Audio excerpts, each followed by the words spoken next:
U.S. officials have declared a public health emergency in response to the devastating California wildfires, which have caused widespread destruction and deteriorated air quality. Health officials are urging residents to take precautions, especially in areas with heavy smoke or visible ash.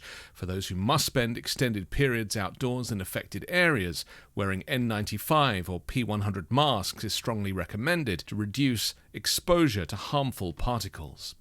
The declaration highlights the dual challenges of managing the immediate wildfire crisis while addressing the ongoing public health risks posed by poor air quality and hazardous conditions which spread far beyond the fire itself. The political debate over the Los Angeles wildfires began almost immediately after the fires started and has only intensified.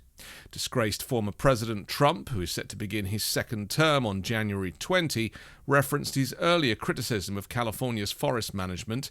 In 2018, Trump accused state leaders of gross mismanagement after wildfires devastated communities like Malibu and Paradise, which he called Pleasure, insisting that the state wasn't sweeping the floors of the forests. I mean, as big as they look on the tube, you don't see what's going on until you come here. And what we saw at Pleasure, what a name right now. But what we just saw, we just left Pleasure. Paradise.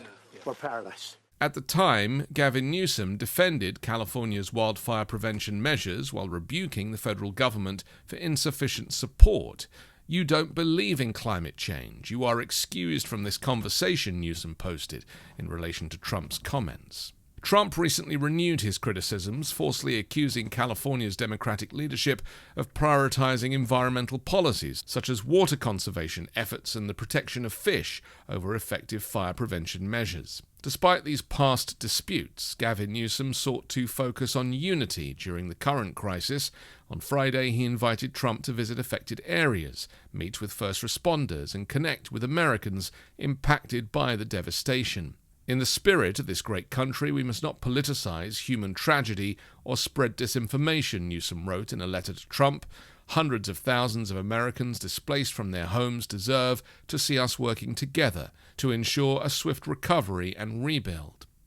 Meanwhile, Donald Trump's boyfriend and supposed climate activist, after his success in making EVs mainstream, Elon Musk, has sparked outrage by blaming the wildfire catastrophe, which has claimed at least 11 lives and destroyed more than 12,000 structures, on minorities, diversity initiatives, and a variety of other scapegoats.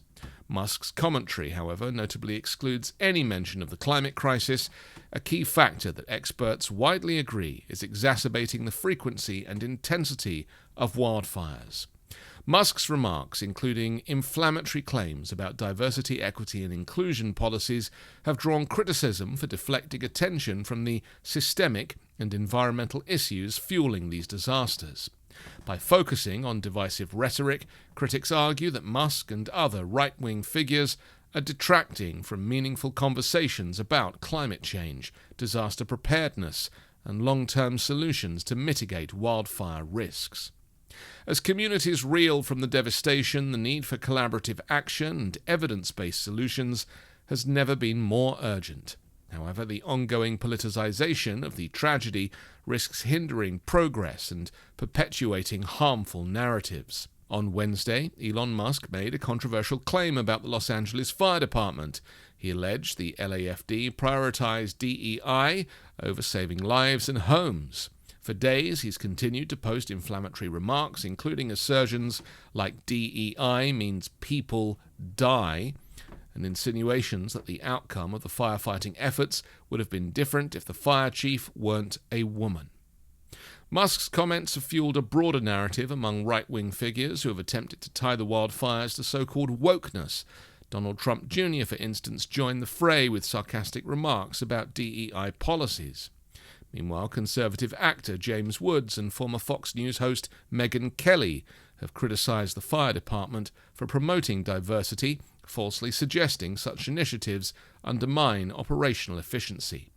Even mainstream commentators like CNN contributor Scott Jennings have entered the debate, attributing the wildfire's severity to DEI-related policies, further amplifying the politicization of the crisis. The push to link diversity initiatives to wildfire response has been widely criticized as a distraction from the underlying causes of these disasters, such as climate change, forestry management, and urban planning challenges. Critics argue that such rhetoric not only undermines the morale of first responders, but also diverts attention from urgent efforts to address the devastation caused by the fires. President Joe Biden, in his final days in office, has already approved a major disaster declaration for Southern California. This approval commits the federal government to cover fire management and debris removal costs for 6 months.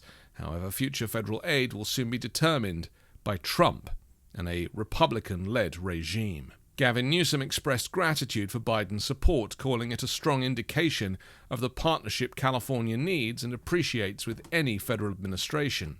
But he also emphasized the ongoing danger, with winds of up to 70 miles per hour expected in the coming days, combined with persistently dry conditions that continue to pose a severe threat to lives and property. The Earth is reeling from the existential crisis of climate change, a phenomenon driving stronger storms, bigger disasters, and greater destruction. Despite the evidence, lawmakers and leaders around the globe have yet to summon the collective will needed to confront this escalating threat. The reality is stark.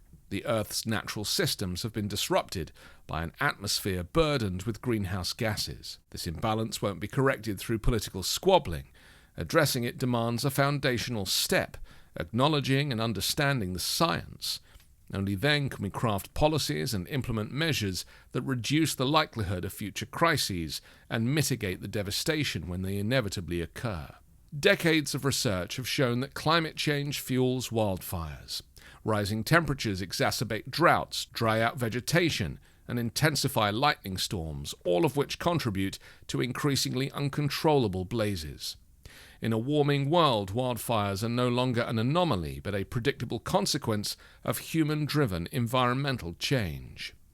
Addressing this crisis requires not just action, but a unified commitment to a sustainable future, one that prioritizes science, resilience, and the shared responsibility to heal a planet pushed to its limits. Electing a climate change, science, and health denier to the office of president will literally kill Americans through the purposeful politicization of public health and safety information. In the coming months, Trump will once again remove the U.S. from the Paris Climate Accord and will likely deny California the federal aid it needs because, as a state, it didn't unilaterally vote for him. The very definition of despotism. I'm Anthony Davis. You can find me on the 5 Minute News YouTube channel and podcast, on Wednesdays co-hosting Uncovered, and on Sunday on the weekend show with Midas Touch.